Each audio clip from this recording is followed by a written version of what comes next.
आज बिल्कुल बाजार की तरीके से गाढ़ा मलाईदार दही जमाना सीखेंगे, वो भी डेयरी वाली ट्रिक और टिप्स के साथ। क्योंकि होता क्या है, कभी कभी तो गाढ़ा मलाईदार दही नहीं जमता है और कभी कभी इत्तेफाकन जम भी जाता है। तो ये जो इत्तेफाकन शब्द है इसको खत्म करेंगे, क्योंकि अगर हम वो सीक्रेट ट्रिक और टिप्स जान जाएंगे तो हमेशा दही घर पर डेयरी जैसा जमेगा। क्योंकि वो छोटी छोटी बातें ध्यान रखते हैं और अगर दही उनका बिगड़ भी रहा होता है तो भी वो कुछ सीक्रेट ट्रिक और टिप्स का यूज करते हैं और वैसे ही डेयरी वाले बनाते हैं। अब रोज रोज थोड़ी नहीं वो दही को बिगाड़ेंगे, उन्हें तो हमेशा परफेक्ट चाहिए ना, जैसा वो रोज बेचते हैं। तो उसके लिए वो कुछ ट्रिक और टिप्स जानते हैं और जो डेयरी पर हमेशा यूज होती है। और मैं ये सब इसीलिए आपके साथ शेयर कर पा रहा हूँ क्योंकि मैं ये सारी चीजें जानता हूँ, क्योंकि मेरी डेयरी थी और बहुत सारे कारीगरों का मुझे एक्सपीरियंस भी था। कभी भी दही बिना जमे तो रहेगा ही नहीं, बस छोटी छोटी बातें आपको ध्यान रखनी है। और अगर डेयरी जैसे सॉफ्ट पनीर की रेसिपी देखनी है तो फिर उसकी रेसिपी का लिंक मैं डिस्क्रिप्शन में दे दूंगा। बिल्कुल परफेक्ट बनेगा, वो भी घर पे, क्योंकि वही छोटी छोटी बातें हमें ध्यान रखनी होती हैं जो कि शायद बहुत सारे लोग नहीं जानते होंगे। क्योंकि डेयरी वाले ही जानते हैं कि पनीर में वजन कैसे बढ़ाया जाता है और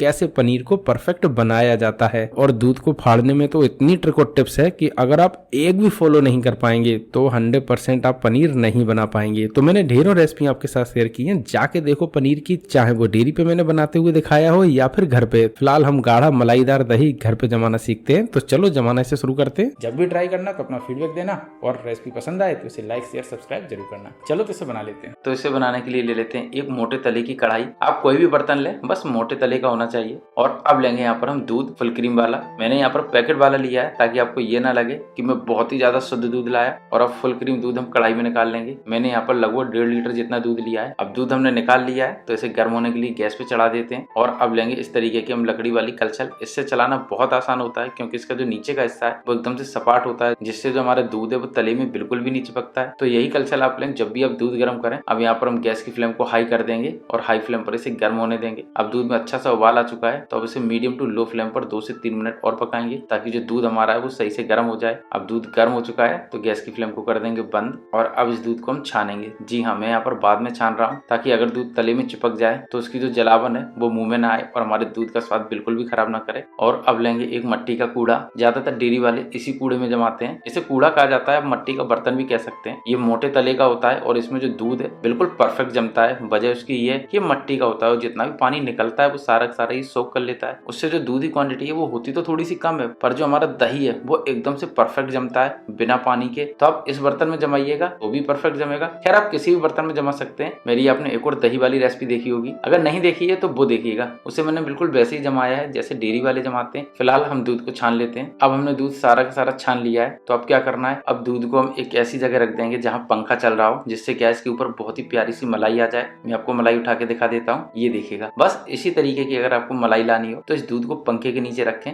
बहुत जल्दी इसके ऊपर एक प्यारी सी मलाई आ जाएगी। फिलहाल दूध को उठा लेते हैं और अब सबसे पहले बिछाएंगे पंखे के नीचे टॉवल। टॉवल बिछाने का सबसे ज्यादा फायदा ये होता है कि जो आपका दही है वो पानी नहीं छोड़ेगा और एकदम से परफेक्ट जम जाएगा, क्योंकि जो हमारे दूध की गर्मी है वो बाहर नहीं निकल पाएगी और वो अपनी ही गर्मी में जल्दी से जम जाएगा। तो इसीलिए दही को हमें दूध की ही गर्मी में जमाना होता है। तो इसीलिए यहाँ पर हम 20% जितना गर्म दूध रखते हैं। अब दूध को हम बड़ी आसानी से रख देंगे ताकि इसके ऊपर की जो मलाई है वो बिल्कुल भी ना टूटे। अब देख लेते हैं दूध कितना गर्म है। मैंने ये चम्मच से लिया थोड़ा सा दूध और हाथों पे रखा। अब इससे आपको बिल्कुल भी नहीं पता चलेगा कि ये कितना ठंडा हो चुका है, इसीलिए इस दूध में हम उंगली डालकर चेक करेंगे। हाँ भाई, दूध लगभग 80% तक ठंडा हो चुका है, यानी कि हमारी उंगली इस दूध को सहन कर रही है। बस इसी स्टेज पर इसे हम जमाएंगे, यानी कि इसके अंदर हम दही डाल देंगे। दही भी डालने का एक विशेष तरीका है। सबसे पहले तो हम ताजा दही लेंगे और इसको लगभग 5 जगह पर डालेंगे। तो एक मैंने इस जगह पर डाल दिया, दूसरा डालेंगे इस जगह पर, तीसरा इस जगह पर और चौथा इस जगह पर और 5वां इसके बीच में। इससे क्या है, जो हमारा दूध है वो चारों तरफ बराबर जमेगा और हमारा दही काटने के बाद कहीं से भी पानी नहीं छोड़ेगा।